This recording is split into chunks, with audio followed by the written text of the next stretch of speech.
Hello everyone, this is Saurabh Prajapati and welcome to my YouTube channel. So in this video we will learn class 9th chemistry and this is the third and last part of this chapter. So basically this is a Q&A type video and this include top 20 question of this chapter. So we will study the first 10 question will be MCQs and the last 10 will be on NCERT based questions.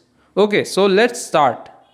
So the first question is the quantity of matter present in an object is called its weight, gram, mass and density. So the answer is mass. Okay, because you know well the quantity of matter present in an object यानी कि किसी object कोई object है जो किसी matter का बना हुआ है उसकी जो क्वांटिटी है वो क्या कहलाती है, पदार्थ की मात्रा जिसे हम कह सकते हैं, तो वो होता है रिप्रेजेंट करता है मास. मास को हिंदी में कहते हैं द्रव्यमान. The question number 2 is under which of the following condition we can boil water at room temperature. इनमें से किस कंडीशन में हम वाटर को रूम टेम्परेचर पे बॉयल कर सकते हैं. ठीक है, तो कंडीशन मतलब ये हो गया कि कौन सी फेवरेबल कंडीशन है आपके लिए कि इसमें हम इजीली बॉयल कर सकते हैं. There are 4 option at low pressure, at high pressure, at very high pressure, at atmospheric pressure. तो स्टूडेंट इसमें जो ऑप्शन ए है वो करेक्ट होगा. तो ऑप्शन ए करेक्ट है. क्योंकि देखिए कोई भी चीज़ बॉयल होता है, जैसे वाटर अगर हम ले, वाटर बॉयल होता है तो वाटर बॉयल होने के लिए जो कंडीशन है कि उसका जो एटमॉस्फेरिक प्रेशर है, ठीक है, उसको उस प्रेशर को जब वो क्रॉस कर जाता है यानी कि उस वाटर का बॉइलिंग वाटर का प्रेशर बढ़ जाता है यानी वेपराइजेशन फॉर्म में होने के लिए, वेपर बनने के लिए उसका जो प्रेशर है वो एटमॉस्फेरिक प्रेशर से ज़्यादा होना चाहिए. समझ पा रहे हैं? जो गैसियस फॉर्म में वाटर आ रहा है उसका प्रेशर जब एटमॉस्फेरिक प्रेशर से ज़्यादा हो जाता है तब वो गैस में कन्वर्ट हो जाता है, मतलब बॉयल होना स्टार्ट हो जाता है. तो बॉयल जब होता है तो आपने देखा प्रेशर बहुत यहाँ पे इंपॉर्टेंट फैक्ट आता है, एटमॉस्फेरिक प्रेशर.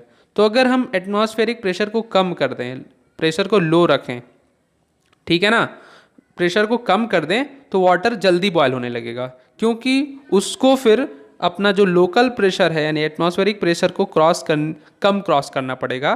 दैट मीन्स उसे लो प्रेशर में वो ईजिली वो बॉयल हो सकता है. So option A will be correct. Now the third question is at higher altitude.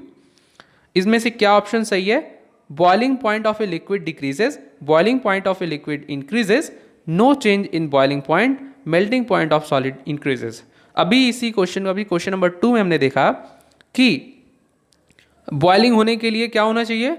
Atmospheric pressure कम होना चाहिए. समझ रहे हैं? तो अब क्वेश्चन ये थर्ड भी सेकंड से एसोसिएटेड है. हायर एल्टीट्यूड, हायर एल्टीट्यूड मतलब होता है हाइट, यानी कि अगर हम अधिक ऊंचाई पर जाएं तो क्या होगा, इनमें से क्या होगा?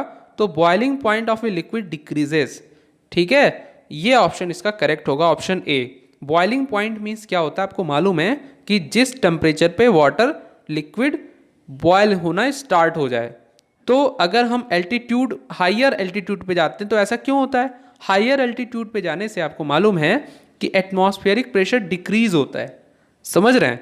एटमॉस्फेरिक प्रेशर जो होता है क्या होता है? डिक्रीज होता है, कम होता जाता है. जैसे जैसे हम हाइट पर जाते हैं, यानी हम जब माउंटेन्स पे, पहाड़ों पे जाते हैं तो टेम्परेचर वहाँ पे घटता है और उसी के साथ प्रेशर भी घटता है. तो जब प्रेशर घटेगा तो लिक्विड को कम प्रेशर को क्रॉस करना पड़ेगा. समझ रहे हैं? यानी कि लिक्विड ईजिली बॉयल स्टार्ट हो सकता है, यानी उसका बॉइलिंग पॉइंट भी क्या होगा? डिक्रीज हो जाएगा. Fourth question, the boiling point of alcohol is 78 degree Celsius. ये न्यूमेरिकल टाइप क्वेश्चन है. What is this temperature in kelvin scale? तो डिग्री सेल्सियस को केल्विन में कन्वर्ट करने के लिए हम क्या करते हैं? देखिए डिग्री सेल्सियस है, जैसे 0 डिग्री सेल्सियस है तो उसमें 273 केल्विन टेम्परेचर होता है. ठीक है ना, केल्विन और डिग्री सेल्सियस ये दोनों ही यूनिट्स हैं टेम्परेचर के. तो अगर हमें डिग्री सेल्सियस को केल्विन में कन्वर्ट करना है तो हम क्या करते हैं? सिंपली वी ऐड 273 इन 78. तो 273 को जब आप 78 में ऐड करोगे तो आपको इसमें मिलेगा 351. ठीक है, this will be your answer, option B, 351 kelvin. क्या करना है? डिग्री सेल्सियस में जो दिया है वैल्यू उसमें आपको सिंपली 273 273 ऐड कर देना है, then will be your answer in kelvin. So now the fifth question is, in which phenomena water changes into water vapour below its boiling point. ठीक, इसमें क्या दिया हुआ है, इनमें से किस फिनोमेना में, किस घटना में, ठीक है, नेचुरल इवेंट में वाटर बॉइलिंग पॉइंट से पहले ही क्या होने लगता है, वेपर में कन्वर्ट होने लगता है। तो इसमें ऑप्शन है evaporation, condensation, boiling, no such phenomena exist. तो ये ऑप्शन जो डी लिखा है वो रॉन्ग है, एब्सोल्युटली रॉन्ग है। Option A is correct, evaporation. Evaporation क्या होता है, आपको मालूम है, वाटर से, ठीक है, गैसेस में जब वो कन्वर्ट होता है, और इवेपोरेशन एक्चुअली सरफेस लेवल पे होता है, समझ रहे हैं।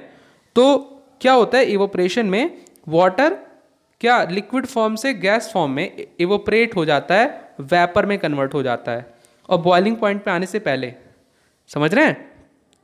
तो ये होता है, जैसे कि आप कपड़े धूप में सुखाते हैं, तो क्या उसको आपको क्या करना पड़ता है, उस पानी को क्या खौलाना पड़ता है, आपको बॉयल करना पड़ता है, नहीं ना, लेकिन वो पानी सूख जाता है। तो सूखने का मतलब होता है कि वो इवोपरेट कर जाता है, समझ रहे हैं, यानी वो गैसियस फॉर्म में कन्वर्ट होकर के वहाँ से निकल जाता है। तो ये फिनोमेना होता है इवोपरेशन। बॉइलिंग जो होता है वो डिफरेंट थिंग है। बॉइलिंग में उस लिक्विड के सारे पार्टिकल्स बॉयल होते हैं, उस लिक्विड के सारे जितने भी पार्टिकल्स हैं, उस लिक्विड के मॉलिक्यूल्स हैं, उनका टेम्परेचर 100 डिग्री सेल्सियस होना चाहिए। लेकिन इवेपोरेशन में ऐसा नहीं होता। इवेपोरेशन में केवल सरफेस का जो लेयर है वही कन्वर्ट होते हैं, सरफेस लेयर के।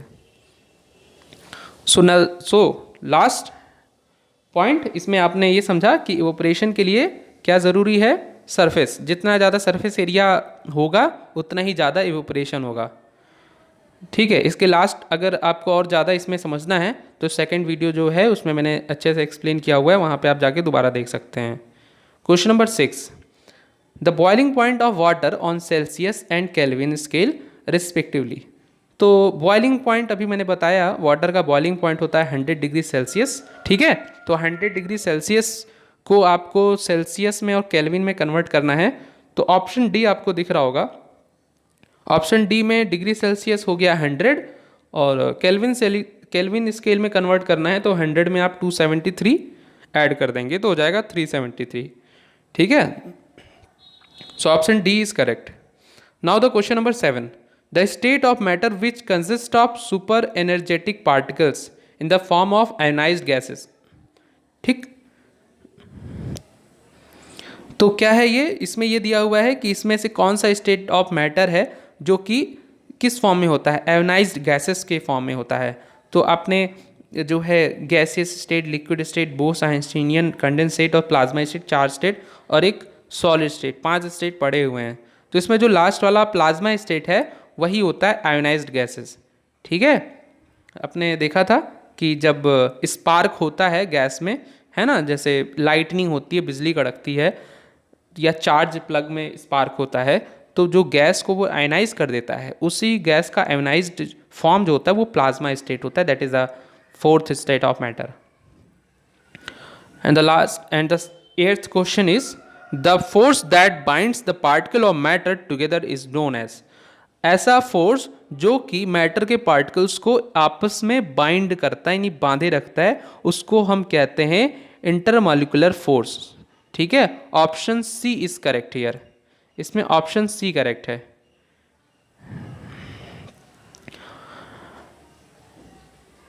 Question number 9, SI unit of temperature is. तो SI यूनिट ऑफ टेम्परेचर, इसमें क्या होगा, टेम्परेचर का SI यूनिट क्या होता है, तो टेम्परेचर का SI यूनिट होता है केल्विन, ऑप्शन सी, ठीक है। इसमें सेल्सियस, फ़ारेनहाइट, केल्विन, ये सारे ऑप्शन है, ये तीनों ही यूनिट होते हैं टेम्परेचर के, लेकिन जो SI यूनिट है यानी स्टैंडर्ड यूनिट है वो केल्विन होता है। Question number 10, 100 kelvin is equal to कितना डिग्री सेल्सियस। अब देखिए यहाँ पे केल्विन से डिग्री सेल्सियस में कन्वर्ट करना है, तो आपको बताया गया कि जब डिग्री सेल्सियस होता है तो केल्विन के लिए हम 273 ऐड करते हैं, ठीक है ना। तो अगर केल्विन में दिया है और डिग्री सेल्सियस में आपको कन्वर्ट करना है तो हम क्या करते हैं, 273 को माइनस करते हैं, 273 माइनस करते हैं। तो 100 में से आप 273 जब माइनस करोगे तो मिलेगा -173. That will be option B. Option B will be correct here. Now the 11th question. अब देखिए यहाँ से हम लोग जितने क्वेश्चन पढ़ेंगे वो सारे एनसीईआरटी के क्वेश्चंस हैं. ठीक, अभी तक जो क्वेश्चंस थे वो रैंडम सोर्सेस से थे क्वेश्चन नंबर 10 तक जो इंपॉर्टेंट लगे मुझे. अब जो क्वेश्चन हम पढ़ेंगे वो सारे एनसीईआरटी के क्वेश्चन हैं और उसका आंसर भी है, सोल्यूशन भी है. ठीक है, और ज़्यादातर क्वेश्चन जो है वो रीजनिंग टाइप क्वेश्चन है, रीजनिंग एसेशन क्वेश्चन जो होता है. तो first question is 11th question और एनसीईआरटी का पहला question. The smell of hot sizzling food reaches you several meters away, but to get the smell from cold food you have to go too close. Give reason. Okay, समझ में आया question कि अगर कोई hot food है, गर्म है, खाना गर्म होता है तो उसकी जो खुशबू है, उसकी स्मेल है, वो दूर तक, आप दूर से उसको सेंस कर सकते हो. लेकिन खाना अगर ठंडा है तो उसको स्मेल करने के लिए आपको उसके पास जाना पड़ता है ना. तो ऐसा क्यों होता है? तो बच्चों ऐसा इसलिए होता है कि जो आपको मालूम है कि जो एयर में पार्टिकल्स हैं वो क्या करते हैं, वो फैलते हैं, फ्लो करते हैं. तो वो पार्टिकल्स में का जो अब मतलब उस पार्टिकल्स में अगर कोई हम परफ्यूम स्प्रे कर दें तो वो तुरंत फैल जाते हैं ना रूम में, या क्योंकि उसका जो काइनेटिक एनर्जी है वो सबसे ज़्यादा होता है उसमें. तो काइनेटिक एनर्जी, यहाँ पे एक वर्ड आता है काइनेटिक एनर्जी यानी गतिज ऊर्जा. कोई किसी भी पार्टिकल का काइनेटिक एनर्जी जब ज़्यादा होगा वो तेज़ी से स्प्रेड होगा. समझ रहे हैं?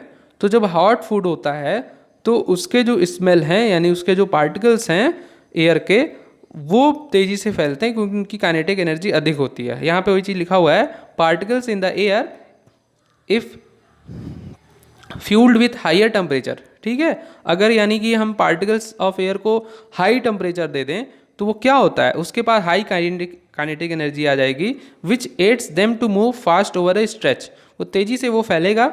Hence the smell of hot sizzling food reaches a person even at a distance of several metre. तो इस वजह से भले ही वो व्यक्ति कुछ दूरी पे खड़ा हो उसकी स्मेल उस तक पहुंचेगी due to high kinetic energy.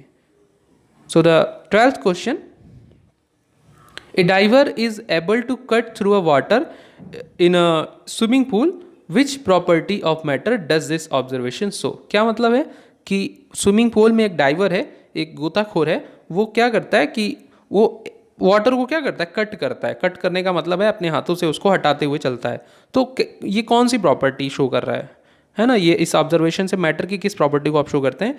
तो यहाँ पे आपका आंसर होगा the diver is able to easily cut through the water in the swimming pool because of the weak force of attraction between the water molecule. तो देखिए water क्या है, एक लिक्विड है. तो लिक्विड के जो मॉलिक्यूल्स होते हैं उनके बीच में जो अट्रैक्शन फोर्स है, मॉलिक्यूल्स के बीच में जो अट्रैक्शन फोर्स है वो वीक होता है. ठीक है, कमज़ोर होता है. इसी वजह से वो डाइवर वाटर को ऐसे कट करते हुए आगे निकल जाता है. And it is the property of water that attributes to easy diving. और इसी प्रॉपर्टी की वजह से वो डाइवर ईजिली डाइव कर सकता है, तैर सकता है. 13 क्वेश्चन देखें. ये सारे क्वेश्चन एनसीईआरटी के क्वेश्चन है और वेरी वेरी इंपॉर्टेंट क्वेश्चन है. ठीक है, even for examination point of view. So the 13 question is the mass per unit volume of a substance is called density. Okay, density मतलब होता है मास पर यूनिट वॉल्यूम. अब आपको करना यह है, arrange the following in order of increasing density. आगे जितना दिया हुआ है आपको इंक्रीजिंग डेंसिटी में करना है, यानी कि सबसे कम फिर उससे ज़्यादा फिर उससे ज़्यादा, इस तरह से. तो आपके पास ऑप्शंस है, एयर है, exhaust from chimney, Honey, water, chalk, cotton and iron.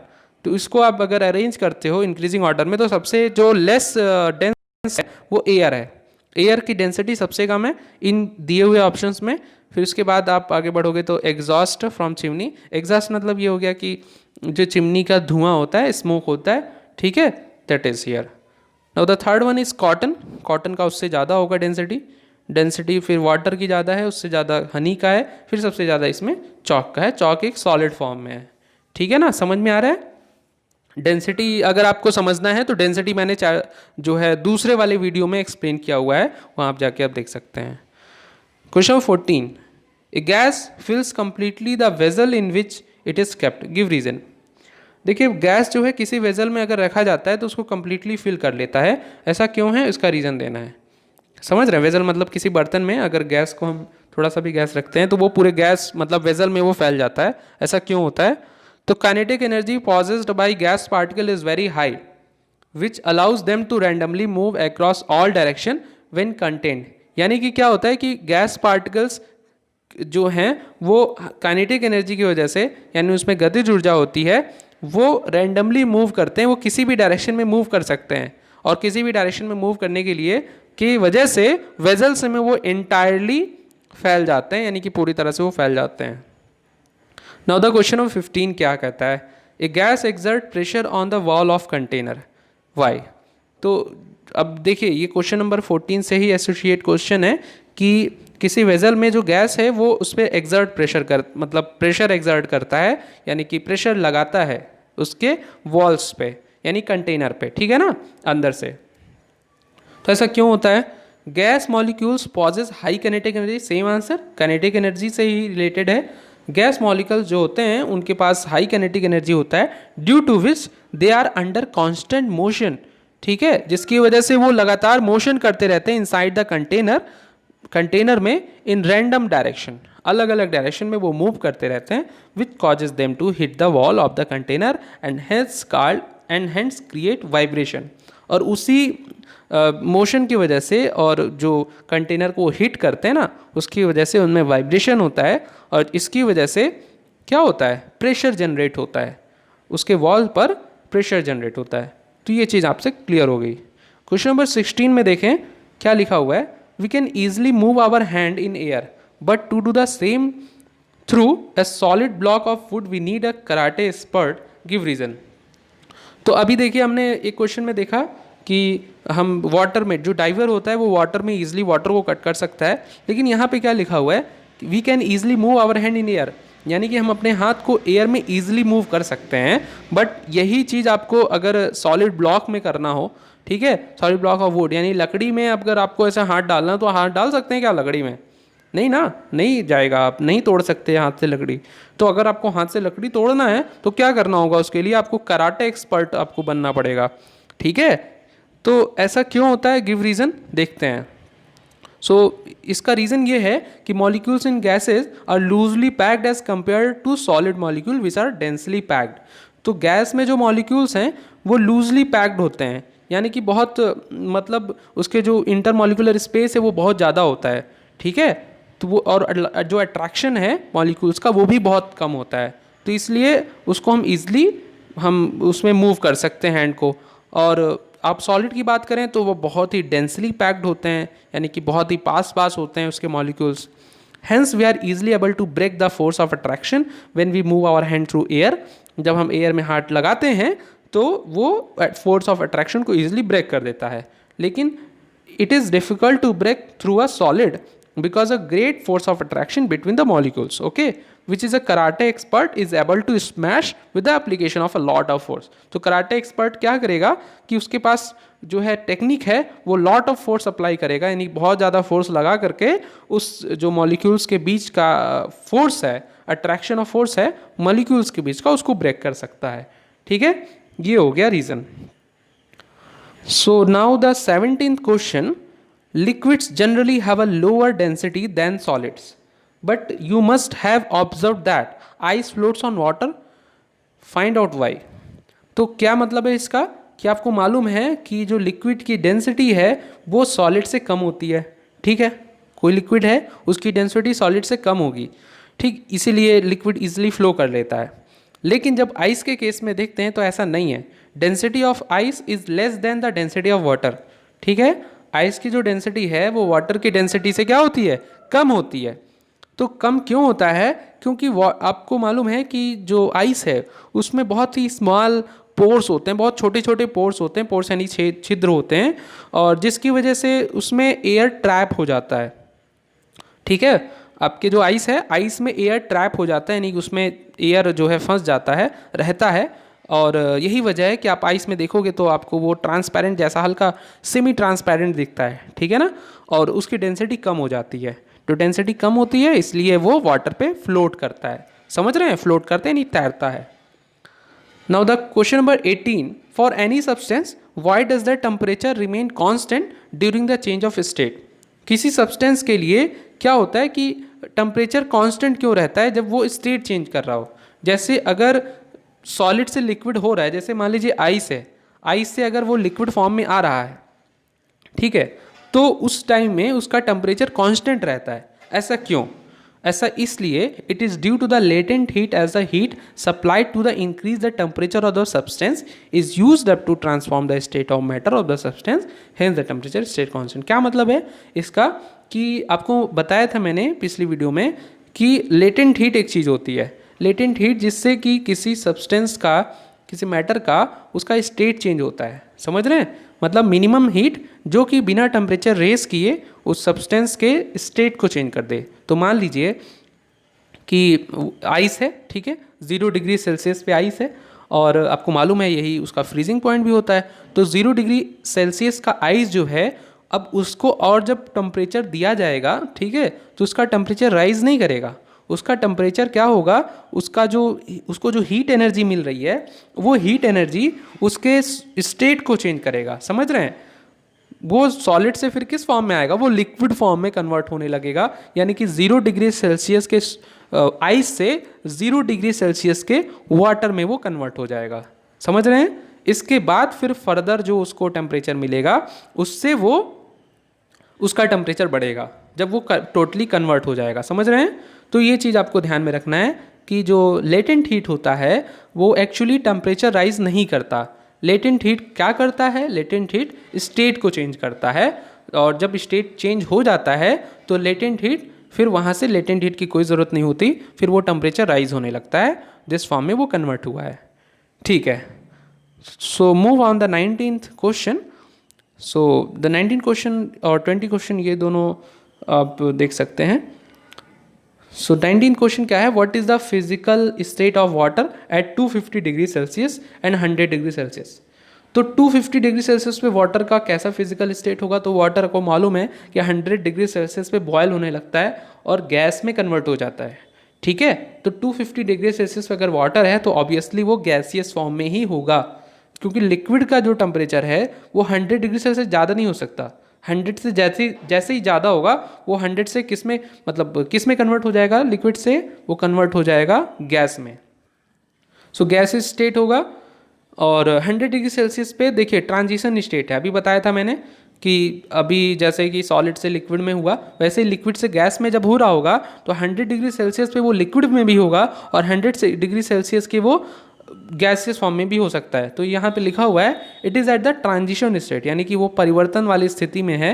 As the water is at the boiling point, hence it would be the present in both liquid and gas state. Okay, तो 100 degree Celsius का liquid भी हो सकता है और 100 degree Celsius का gas भी होगा। Now the question number 20, convert the following temperature to Celsius. ठीक है, सेल्सियस स्केल। तो एक क्वेश्चन अभी हमने किया इस टाइप का, जहाँ पे केल्विन था और आपको सेल्सियस में करना है। तो केल्विन दिया हुआ है, देखिए 293 केल्विन दिया हुआ है। अब केल्विन को सेल्सियस में करने के लिए आपको 273 को माइनस करना है। तो 273 माइनस किया तो आपको आंसर मिला 20 डिग्री सेल्सियस। सो ये रहे 20 क्वेश्चन, वेरी इंपॉर्टेंट क्वेश्चन। यहाँ से आपका पूरा चैप्टर रिवीजन हो जाता है। ठीक है, इसके अलावा भी और कई क्वेश्चंस हैं तो आप जो है उसको अपनी बुक से कर लेंगे। ठीक है, अभी ये जितने इंपॉर्टेंट क्वेश्चन लगे मुझे, मैंने इसको कवर किया यहाँ पे। ठीक, इसको आप अच्छे से देखेंगे और इससे जो है अपने नोट्स मेंटेन करेंगे और इसके बाद फिर हम चैप्टर 2 स्टार्ट करते हैं। ओके, सो आज के लिए इतना ही। Thank you for watching the video. Okay.